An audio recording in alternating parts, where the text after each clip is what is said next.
Nutritionist हूँ। आज हम बात करेंगे कि डायबिटीज़ को हम डाइट से कैसे मैनेज कर सकते हैं और एक अच्छी प्रोडक्टिव लाइफ जी सकते हैं। डायबिटीज़ कोई सिंगल बीमारी नहीं होती है, इसके बहुत सारी कॉम्प्लिकेशंस होती हैं, तो इसको कंट्रोल करना बहुत ज़रूरी है और काफ़ी इजी है। पर जानना ये ज़रूरी है हमें कि हमें क्या खाना है, कब खाना है, कितना खाना है। देखिए, डायबिटीज़ में एक नियमित रूप से खाना खाना बहुत ज़रूरी है, क्योंकि अगर आप नियमित रूप से खाना खाएंगे तो आपके ब्लड शुगर लेवल कंट्रोल रहेंगे। सपोज़ अगर आप सुबह 8 बजे नाश्ता करते हैं तो कोशिश यही रखें कि डेली आप 8 साढ़े 8 तक नाश्ता कर लें। ऐसे ही लंच और डिनर के लिए आप नियमित रूप से खाना खाएं। दिन में 5 से 6 छोटे छोटे मील्स खाने हैं। आपने कभी भी बड़ा मील नहीं खाना है, क्योंकि जैसे ही आप बड़ा मील खाते हैं आपकी शुगर लेवल बहुत ज़्यादा बढ़ जाती है। तो छोटे छोटे 5 से 6 मील्स हमने एक दिन में खाने हैं।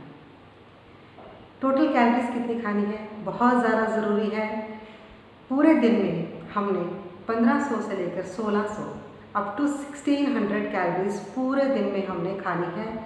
ये खाना, चाय, पानी सब कुछ मिलाकर पूरी 1600 होनी चाहिए। अब ये जो हमारी कैलोरीज हैं, कैसे इसका हमने डिवाइड करा है ये जानना बहुत ज़रूरी है। देखिए, अगर आप एक प्लेट लेते हैं, स्टैंडर्ड प्लेट जो हमारे घर में होती है, दैट इज़ 9 इंचेस प्लेट, उसको आपने 50% वेजिटेबल से भर देना है।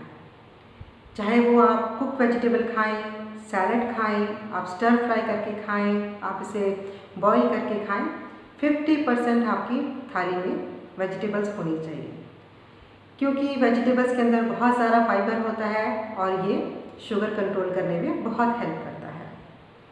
वेजिटेबल्स जो फाइबर होता है ये डाइजेशन में भी बहुत हेल्प करता है, तो 50% आपकी थाली में वेजिटेबल्स होनी ज़रूरी है।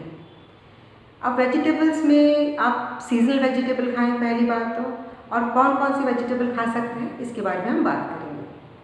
देखिए दोस्तों, आप डायबिटिक पेशेंट भिंडी खा सकता है। भिंडी में खास बात होती है कि जो उसका म्यूकस होता है वो हमारे जो स्टमक की जो लाइनिंग है उसको लाइन कर देता है और ग्लूकोज की एब्जॉर्प्शन को रोकता है। तो भिंडी काफ़ी फ़ायदेमंद है डायबिटिक पेशेंट के लिए। जैसे आपने सुना होगा टैबलेट वोगलीबोस होती है, वो भी ऐसे ही लाइन करती है जैसे भिंडी लाइन करती है। सेकंड है स्पिनच, पालक जिसे हम कहते हैं।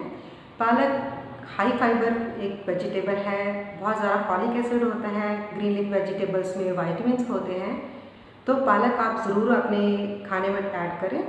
आप पालक को स्मूदी की तरह खा सकते हैं, सब्जी की तरह खा सकते हैं, जैसे आपको अच्छा लगे आप पालक को इस्तेमाल ज़रूर करें। पत्ता गोभी खा सकते हैं, ब्रोकली खा सकते हैं। मेथी बहुत फ़ायदेमंद है, मेथी को आप सैलड में खा सकते हैं। मेथी दाने को आप पानी में भिगोकर सुबह पानी उसका ले सकते हैं। मेथी के आप स्प्राउट्स भी खा सकते हैं। मेथी शुगर लेवल कम करने में बहुत हेल्प करती है। आप घिया खा सकते हैं, तोरी खा सकते हैं, करेला खा सकते हैं। ये जानना भी बहुत ज़रूरी है कि हम क्या क्या नहीं खा सकते। देखिए, आलू नहीं खाना है, अरबी नहीं खाना है। इन दोनों के अंदर बहुत ज़्यादा कार्बोहाइड्रेट होता है। जहाँ पर भी कार्बोहाइड्रेट ज़्यादा होगा वो शुगर बढ़ा देगा। बीटरूट नहीं खाना है आपने। अगर गाजर खाने का बहुत मन करता है आपका तो आप आधी गाजर ले सकते हैं। सब्जियों के बाद हम बात करते हैं ग्रेन्स की। आप सीज़न के हिसाब से ग्रेन्स खाएं, अपने रीजन के हिसाब से ग्रेन्स खाएं। प्लेट का 1/4 हिस्सा 25% ग्रेन होना चाहिए। आप गेहूँ खा सकते हैं, चावल खा सकते हैं, मक्का खा सकते हैं, जो भी आपके सीज़न में और रीजन में ग्रेन्स हैं वो आप कोई भी ग्रेन खा सकते हैं। होल ग्रेन्स खाने हैं, रिफाइंड ग्रेन्स नहीं खाने, रिफाइंड फ्लोर नहीं खाना है। देखिए दोस्तों, ये जानना बहुत ज़रूरी है कि हमें ग्रेन कितना खाना है। एक रोटी 35 to 40 ग्राम्स की होती है, जिसके अंदर 6 to 8 table spoon of glucose होता है।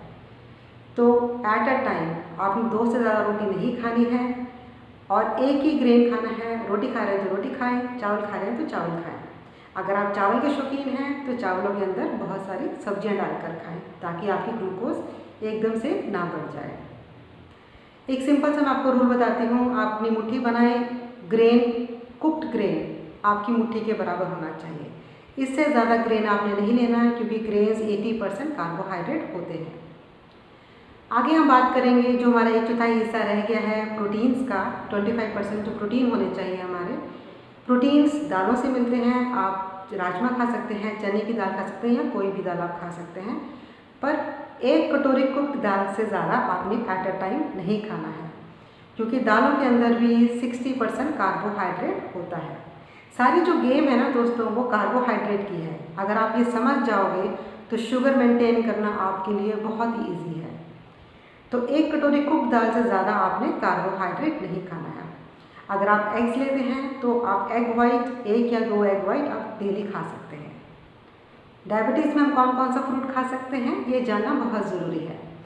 आप जामुन खा सकते हैं, स्ट्रॉबेरी खा सकते हैं, ऑरेंजेस खा सकते हैं, आलू बुखारे, आड़ू, अमरूद, एप्पल आप खा सकते हैं। एप्पल के अंदर हाई फाइबर होता है तो आप एप्पल खा सकते हैं। आपने अंगूर बिल्कुल नहीं खाने हैं, आम नहीं खाना है, पाइनएप्पल नहीं खाना है, तरबूज नहीं खाना है, इसके अंदर बहुत ज़्यादा शुगर होती है, तो ये सब फ्रूट्स आपने नहीं खाने हैं। अगर आप केले के शौकीन हैं तो आप कच्चा केला खा सकते हैं, क्योंकि कच्चे केले में हाई फाइबर होता है, शुगर कम होती है। जैसे ही केला पकना शुरू हो जाता है, फाइबर कंटेंट कम हो जाता है और शुगर बढ़ जाती है।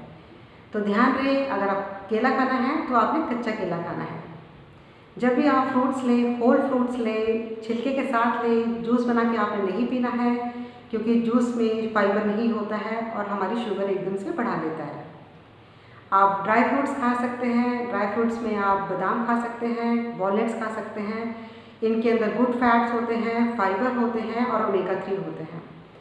आप 8 से 10 बादाम डेली खा सकते हैं।